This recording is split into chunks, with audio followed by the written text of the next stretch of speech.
Welcome dear rockers. आज की movie देखते वक्त ध्यान रहे कि एक पल के लिए भी आपका ध्यान कहीं और न जाए, वरना मूवी की इम्पोर्टेंट ट्विस्ट आप मिस कर देंगे। दरअसल इस मूवी में आप आखिर तक क्लाइमेक्स को गैस नहीं कर पाएंगे, इसलिए एंड तक जरूर देखिएगा। तो चलिए जल्दी देखते हैं ये मिस्ट्री मूवी जिसका नाम है नाइफ्स आउट। मूवी की शुरुआत में हालन नाम के क्राइम नोवेलिस्ट का पोर्ट्रेट दिखाते हैं। हालन एक बहुत ही फेमस और धनवान राइटर है। उसने अपनी फैमिली के साथ मिलकर अपना 85th बर्थडे सेलिब्रेट किया था, लेकिन उसके अगले ही दिन फरान नाम की हाउसकीपर देखती है कि किसी ने हालन की गर्दन काटकर हत्या कर दी है। अब पुलिस आकर छानबीन करके इस नतीजे पर पहुंचती है कि ये कत्ल नहीं खुदकुशी है। लेकिन वहाँ पर एक प्राइवेट डिटेक्टिव आता है जिसका नाम है बेनोइट ब्लैंक। उसे किसी ने एक मोटी रकम भेजकर इस केस को इन्वेस्टिगेट करने को कहा है। पुलिस भी उसका साथ देने का फैसला करती है, लेकिन बेनोइट नहीं जानता कि उसे पैसे किसने भेजे। खैर, अब बेनोइट पुलिस के साथ मिलकर हालन की फैमिली के हर मेंबर से बात करता है और बातचीत में उसको पता चलता है कि हालन के अपने परिवार के साथ उतनी अच्छी रिलेशनशिप नहीं थी। हर कोई फिर अपना अपना वर्जन बताता है और पुलिस भी उन पर विश्वास कर लेती है। दरअसल हालन ने अपना बेटा, बेटी, बहू, दामाद, पोते वगैरह की गलतियां पकड़ ली थी और उन्हें वार्न भी किया था, लेकिन ये सभी लोग पुलिस को इस बारे में कुछ नहीं बताते और सिर्फ अपनी तारीफ करते हैं कि हम तो उनके साथ ऐसे रहते थे वैसे रहते थे। और ये है हालन का दामाद रिचर्ड। इसका एक औरत के साथ अफेयर चल रहा है और हालन ने उसे खुद वार्न किया था कि तुम खुद मेरी बेटी लिंडा को सच बता दो और उससे माफी मांगो, वरना मैं ये लेटर उसे दे दूंगा जिसमें तुम्हारे अफेयर के बारे में मैंने सब कुछ लिखा हुआ है। आगे पता चलता है कि हालन का बड़ा बेटा मर चुका है, लेकिन हालन उसकी पत्नी जॉनी और उसकी बेटी का खर्चा खुद उठा रहा था। हालन हर महीने जॉनी की बेटी की कॉलेज फीस को डायरेक्ट कॉलेज को क्रेडिट कर देता था, लेकिन जॉनी ने कॉलेज फीस के नाम पर एक्स्ट्रा बिल्स बनाए और हालन के मैनेजर से हर महीने पैसे लूटे थे। हालन को इसका भी पता चल गया और उसने जॉनी को डांटा कि ये आखिरी चेक है, इसके बाद मैं तुम्हें और तुम्हारी बेटी को फूटी कौड़ी तक नहीं दूंगा। ये है हालन का दूसरा बेटा वॉल्ट, जो कि हालन की पब्लिशिंग कंपनी को संभालता है,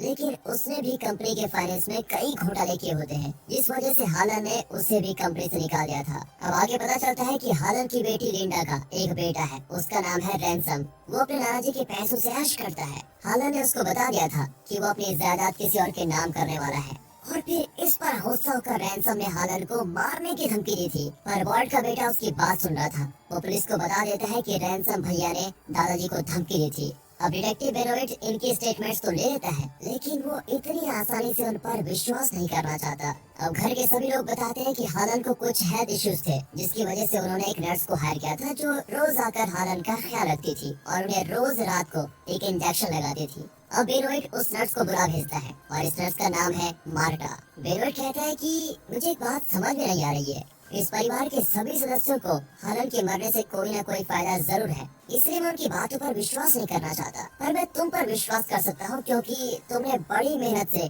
हालन की सेवा की थी और उसकी मौत से तुम्हें कोई फायदा नहीं होगा। ये कहकर वो मार्टा से कुछ सवाल जवाब पूछता है और वो हर सवाल का आधा अधूरा जवाब देती रहती है। तभी फ्लैशबैक में दिखाते हैं कि बर्थडे की रात को सोने से पहले हालन ने मार्टा के साथ बोर्ड गेम्स खेलने की जिद की थी।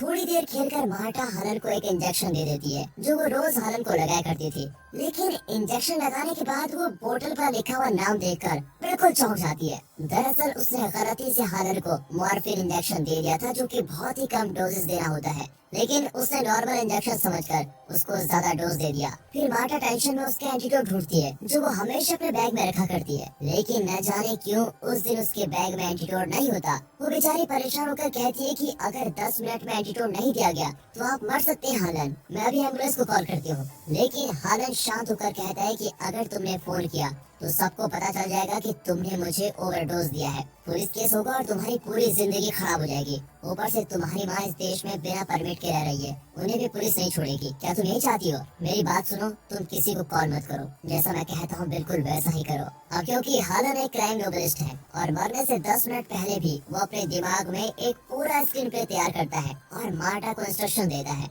उसी के मुताबिक मार्टा भी काम करती है, लेकिन हालन की माँ जो बहुत बूढ़ी है वो मार्टा को दीवार से नीचे आते हुए देख लेती है और उसको रोककर पूछती है कि अरे बेटा रैनसम, तुम इतनी जल्दी वापस आ गए क्या? दरअसल उम्र की वजह से वो ठीक से देख नहीं पाती और मार्टा को अपना पोता रैनसम समझ बैठती है। और प्रेजेंट में आते हैं, लेकिन मार्टा ये सब कुछ सोच रही होती है। वो बेनोइट को ये कोई भी बात नहीं बताती। कुछ देर बाद वो रेस्टरूम जाना चाहती है, वहाँ वो उल्टी करने लगती है। तब हमें पता चलता है कि मार्टा को ये अजीब बीमारी है, वो जब भी झूठ बोलती है तो तुरंत उल्टी कर देती है। वैसे दोस्तों मेरा ख्याल है कि ये बीमारी सबको होनी चाहिए, झूठ बोला, उल्टी हुई और तुरंत पकड़े गए। सोचिए हमारे पॉलिटिशियंस का क्या हाल होगा, वो दिन भर उल्टी ही करते रहेंगे। खैर छोड़िए, हंसी आ गई ना आपको, चलिए कहानी में वापस आओ। अब हालन का फ्यूनरल का दिन आता है, लेकिन उस दिन भी रैंसम नहीं आता। लेकिन जिस दिन हालन की वसीयत पढ़ी जाती है, उस दिन वो पहले नंबर पर आकर खड़ा हो जाता है। अब बेनवर्ड उससे सवाल करता है तो वो अकड़ कर कहता है, मुझे तुम्हें जवाब देने की कोई जरूरत नहीं है। अब वकील आकर वसीयत पढ़ता है और वसीयतनामा सुनकर सभी एकदम सुन्न हो जाते हैं। हालन ने अपनी प्रॉपर्टी ना तो अपने बेटे को दी और ना ही अपनी बेटी या पोते को। उसने अपनी पूरी जायदाद और बैंक बैलेंस अपनी नर्स मार्टा के नाम कर दिया है। अब तो सभी का खून खौलता है और सब मिलकर मार्टा को ताने मारते हैं कि हमने तुम्हें परिवार का सदस्य समझा, अगर तुम मांगती तो हम तुम्हें मुंह मांगी रकम दे देते, लेकिन तुमने हमें धोखा दिया है, हमारे पापा को हमारे खिलाफ भड़काया, हम तुम्हें नहीं छोड़ेंगे। एन वक्त पर बेनोइट मार्टा को बचाकर लेके जाता है और अपनी कार में बिठा देता है, लेकिन सभी कार को ब्लॉक करके मार्टा को बाहर निकालने को कहते हैं। लेकिन तभी रैंसम अपनी कार लेकर वहाँ पर आता है और मार्टा दूसरी तरफ से निकलकर जल्दी उसकी कार में बैठ जाती है। उसे लेकर रैंसम तुरंत वहाँ से निकल जाता है। फिर कुछ दूर पर दोनों एक रेस्टोरेंट में खाना खाते हैं। रैंसम कहता है कि मुझे जायदाद से कोई लगाव नहीं है, लेकिन मैं जानना चाहता हूँ कि नाना जी के साथ हुआ क्या था, इसलिए मुझे सच बता दो। मैं जानता हूँ कि झूठ बोलने से तुम्हें उल्टी आती है। मार्टा उस पर विश्वास करती है और बधाई देती है कि उसने गलती से हालन को मॉर्फिन का ओवरडोज दे दिया था और हालन ने उसको बचाने के लिए उसे घर से बाहर भेजा। फिर उन्होंने अपनी गर्दन काट ली। सब कुछ जानकर रैंसम जरा चौंक जाता है, लेकिन कहता है तुम डरो मत, मैं सब संभाल लूंगा, तुम नाना जी की प्रॉपर्टी रख लो, लेकिन बाद में मुझे एक छोटा सा शेयर दे देना। मार्टा को उसकी बात माननी पड़ती है और वो घर लौट आती है। अगले दिन हर टीवी चैनल में इस केस की चर्चा हो जाती है और मार्टा के घर को मीडिया रिपोर्टर्स घेर लेते हैं। तभी मार्टा को एक लेटर मिलता है जिसमें लिखा है, मुझे पता है तुमने क्या किया। मार्टा फिर रैंसम को लेटर दिखाती है तो वो कहता है कि नाना जी का टेस्ट रिपोर्ट एक लैब में तैयार किया जा रहा है, अगर वो रिपोर्ट पुलिस को मिल गई तो पता चल जाएगा कि उनके खून में मॉर्फिन का हाई डोज था, फिर तुम पकड़ी जाओगी, हमें लैब से रिपोर्ट चुरानी होगी। ये कहकर वो मार्टा को लैब लेके जाता है, लेकिन वहाँ किसी ने लैब को आग लगा दी है। तभी बेनोइट पुलिस के साथ वहाँ पर खड़ा होता है, लेकिन वो रैंसम और मार्टा को देख लेता है। मार्टा भी उसको देख लेती है और तुरंत कार को स्टार्ट करके किसी रेस कार की तरह चलने लग जाती है। फिर बेनोइट की टीम भी उसका पीछा करने लगती है। इस सीन में और कुछ न सही, लेकिन एक बात तो साफ हो जाती है कि मार्टा एक एक्सपर्ट ड्राइवर है। रैंसम भी उसकी ड्राइविंग देखकर एकदम दंग रह जाता है और किसी तरह बेनोइट की टीम उन्हें रोक लेती है, लेकिन वे मार्टा को पकड़ने के बजाय रैंसम को पकड़ कर लेके जाते हैं। बेनोइट को पता चल जाता है कि रैंसम ने ही मार्टा को ड्राइव करने को कहा होगा। अब यहाँ लैब में हालन की रिपोर्ट भी चल चुकी है, इसलिए मार्टा पर शक करने की कोई गुंजाइश नहीं होती और बेनोइट उसको छोड़ देता है। लेकिन मार्टा को एक ईमेल आया था जिसमें एक एड्रेस, डेट और टाइम दिया होता है। ये किसी ब्लैकमेल का ईमेल है और वो मार्टा को उस एड्रेस पर बुलाता है और अब बताते हैं कि पुलिस ने रैंसम को अरेस्ट क्यों किया। दरअसल बेनोइट सबसे बात कर चुका था और आखिर में वो हालन की माँ से बात करता है, पर दादी माँ बस उसको देखती रहती है और कुछ नहीं कहती।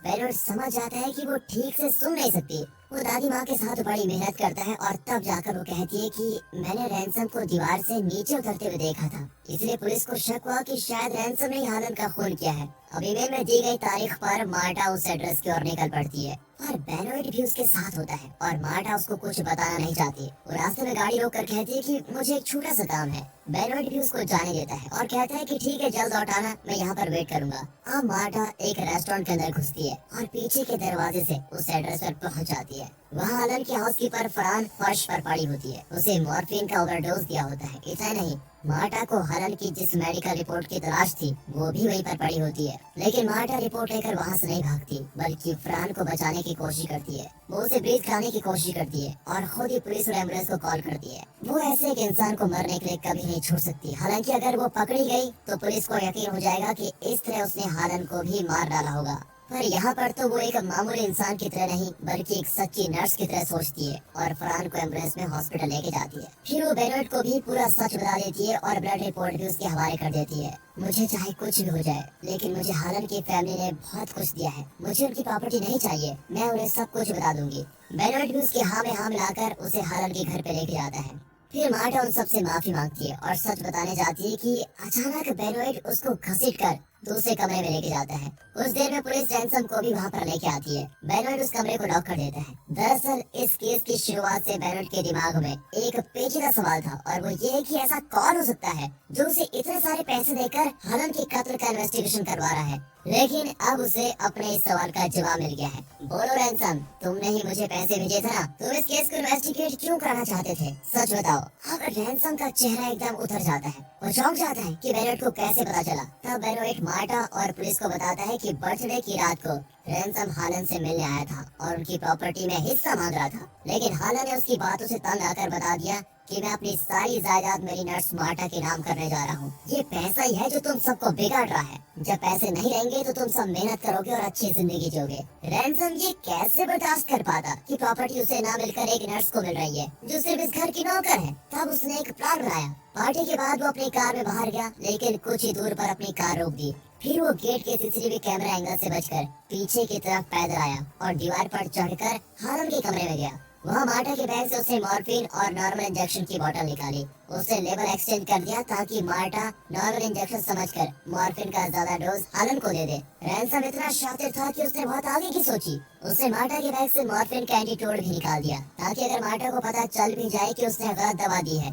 तब भी वो हालन को बचा न पाए। इतना बताकर बेनोइट मार्टा से कहता है कि हालन की मौत वाकई खुदकुशी है। मार्टा, तुम इतनी अच्छी और ट्रेन नर्स हो कि तुम कभी गलत दवा उठा ही नहीं सकती। शायद तुम्हारा ब्रेन दोनों दवाइयों के गाढ़ेपन को बखूबी पहचानता है, क्योंकि तुम हालन को ये इंजेक्शन कई 100 बार लगा चुकी हो। तुम अनजाने में भी किसी का बुरा नहीं कर सकती। ये तुम्हारा नेचर है और इसीलिए अपनी परवाह न करते हुए तुमने फ्रान की भी जान बचाने की कोशिश की। लेकिन रैंसम पर खून का इल्जाम जरूर लगेगा, क्योंकि उसने हालन को मरवाने के लिए इंजेक्शन लेवल को बदल डाला। अगर उसने ऐसा नहीं किया होता तो आज हालन जिंदा होते। लेकिन रैंसम ने ऐसा किया क्यों? दरअसल उसे पता चल गया था कि हालन अपनी जायदाद मार्टा को देने वाला है और वहाँ की कानून के अनुसार अगर मार्टा को जायदाद मिल भी जाती और फिर पता चलता कि उसने जायदाद के मालिक का खून किया है तो खूनी को विक्टिम की जायदाद कभी नहीं मिलती और विक्टिम की फैमिली को प्रॉपर्टी का इक्वल शेयर मिलेगा। रैंसम ये कानून बखूबी जानता था, इसलिए उसने मार्टा को खूनी ठहराने की पूरी कोशिश की थी। लेकिन शुरू में जब पुलिस ने इसे खुदकुशी बताकर केस बंद करने की कोशिश की तो रैंसम घबरा गया कि उसका प्लान तो फ्लॉप हो गया। इसीलिए इस खुदकुशी को कत्ल का केस बनाने के लिए उसने बेनोइट को इस केस में इन्वॉल्व करवाया और उसको बहुत बड़ी रकम भेजी। ठीक है, ये बात तो पता चल गई, लेकिन मार्टा को ब्लैकमेल लेटर किसने भेजा था? दरअसल हालन के फ्यूनरल वाले दिन सभी चर्च में थे और हाउसकीपर फ्रान घर पर अकेली थी। तभी रैंसम छुपकर हालन के कमरे में गया और उसने मेडिसिन लेवल को ठीक करने की कोशिश की ताकि पुलिस को शक न हो।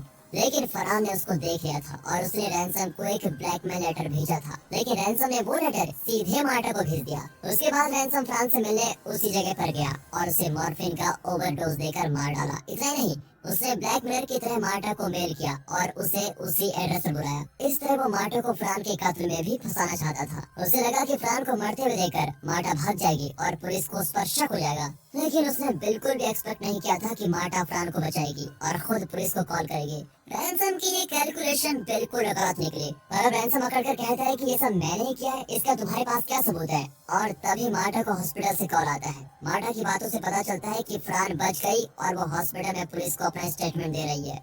ये सुनकर तो रैंसम को बड़ा गुस्सा आता है और वो अकड़कर मार्टा को डांटने लगता है। फिर वो जोश में आकर सच बता देता है कि हाँ, मैंने ही नाराजी का इंजेक्शन लेवल बदला था और मैंने ही फ्रान को भी ओवरडोज दिया, पर तुम होती कौन हमारी ज्यादा धड़कने वाली। इस तरह वो खुद सब कुछ कबूल कर लेता है। एक पुलिस ऑफिसर उसकी सारी बातें सबूत के तौर पर रिकॉर्ड करता है और तभी अचानक मार्टा रैंसम के मुंह पर उल्टी कर देती है। मतलब वो झूठ बोल रही थी। दरअसल हॉस्पिटल से कॉल आया था कि फ्रान मर चुकी है। ओह, ये बात है। पर रैंसम का मुंह खुलवाने के लिए उसने झूठ बोला था। ये जानकर तो रैंसम और आग बबूला हो जाता है और वहाँ सजाए हुए चाकुओं में से एक चाकू निकालकर सीधे मार्टा की छाती में घुसा देता है। लेकिन मार्टा तो बिल्कुल ठीक है। दरअसल ये डेकोरेशन के लिए रखा हुआ डमी नाइफ है। रैंसम का तो सर ही फिर जाता है और वो बार बार चाकू चलाता है, लेकिन मार्टा नहीं मरती। फिर क्या, पुलिस रैंसम को अरेस्ट कर लेती है। आखिर में घर के सभी सदस्य अपना बोरिया बिस्तर बांधकर घर से बाहर चले जाते हैं, क्योंकि अब ये घर उनका घर नहीं। बाहर जाकर वे मुड़कर बालकनी को देखते हैं जहाँ मार्टा कॉफी पी रही होती है और उसके कप पर लिखा है दिस इज माई हाउस। और इसी के साथ दोस्तों ये मूवी यहाँ पर खत्म होती है।